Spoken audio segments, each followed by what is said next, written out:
back on one. Did you go to Greece a couple of times? Just the one time? Good things. I started. Oh my fucking God, how are you, man? Oh, now it's weepy.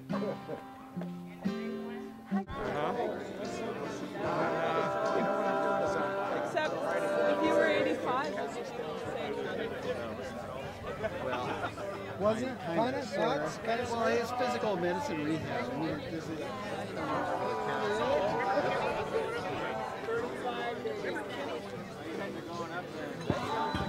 yeah, like cabins. Here, season. No, we don't have a cabin. It actually drops. I hear you've been working away up there. Oh, the roof's on those cabins back there.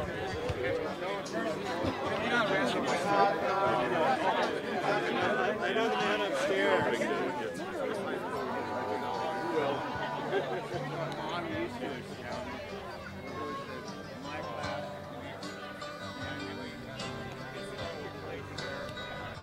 Hi. I saw you guys peripherally.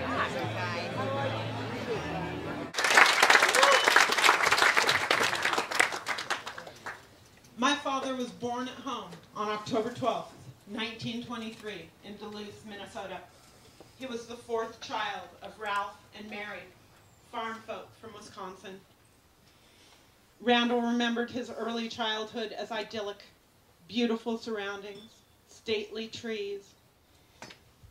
His chronically small shoes deformed his feet, but that did not stop his career as a child laborer and juvenile delinquent.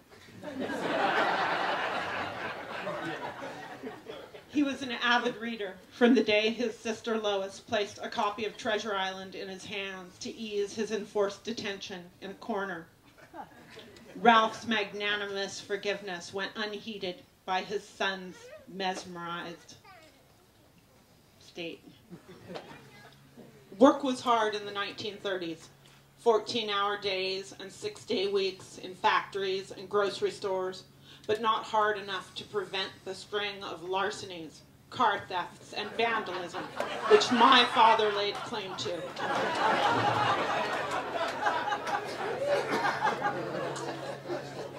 He would have been appalled if any of his offspring or descendants approached the mayhem young Randall Kane imposed on society.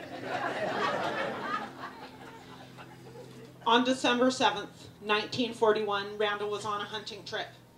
He had a fully racked buck lined up in his sights, but he could not pull the trigger. His passionate defense and protection of wild creatures was born on that day. He returned to civilization and the news of Pearl Harbor. On December 8th, he joined the Army, which he always called the biggest mistake of his life. Randall spent the first half of the war in open rebellion, and hence in the stockade. When he had learned the advantages of lying low, he was drafted as military police, a great irony in his opinion, as his respect for regulation and authority had not improved. The bombing of Japan in 1945 horrified my father, galvanizing his opposition to military force and action, a principle from which he never backed down. Returning to Ohio in 1946, Randall plunged into his academic career. He completed high school in 1 year, and in 2.5 years he graduated from Ohio State University, summa cum laude and Phi Beta Kappa.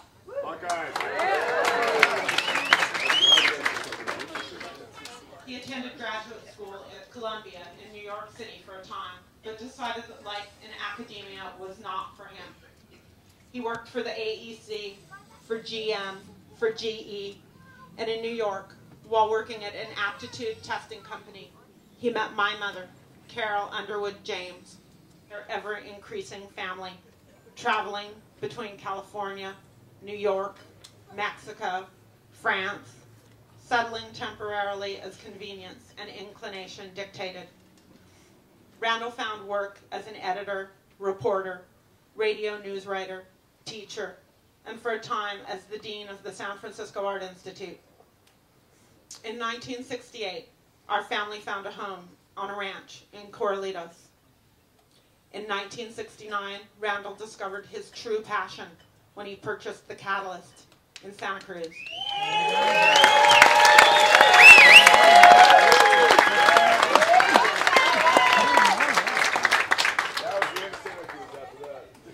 The old Catalyst in the St. George Hotel was a coffee shop with a bar and a delicatessen embroiled in a scene of wanton hipness unimaginable today.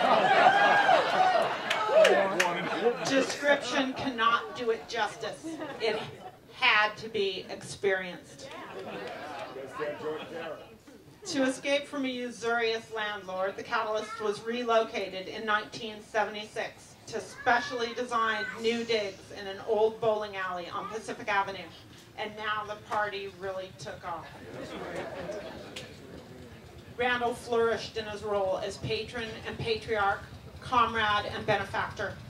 He had a plan for every problem as it arose, unique solutions that were innovative and practicable. He worked hard and he played hard, getting by on 4 hours of sleep, 20 cups of coffee, and 20 beers a day.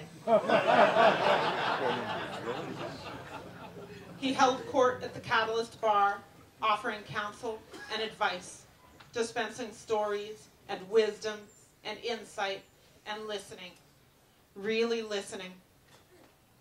He had greatest respect and empathy for his employees and asked no one to do a job that he would not do himself. He worked every job at the Catalyst, cooking, bouncing, dishwashing, plumbing, lots of plumbing.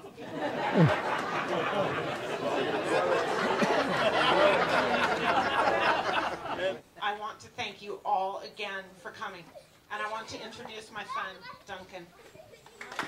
He started taking me into the Catalyst on the weekends, and as a beloved grandchild, he started me somewhere below the bottom rung of the ladder. I don't know if there's a metaphor for that on the ground, I guess. But he'd give me a putty knife and a styrofoam box, and it was my job to scrape the gum off the bottom of the bar, tables, and the dance floor. Dried out pre-chewed gum. It made him like unreasonably happy. I think it was the first thing I ever did to make my grandpa proud of me.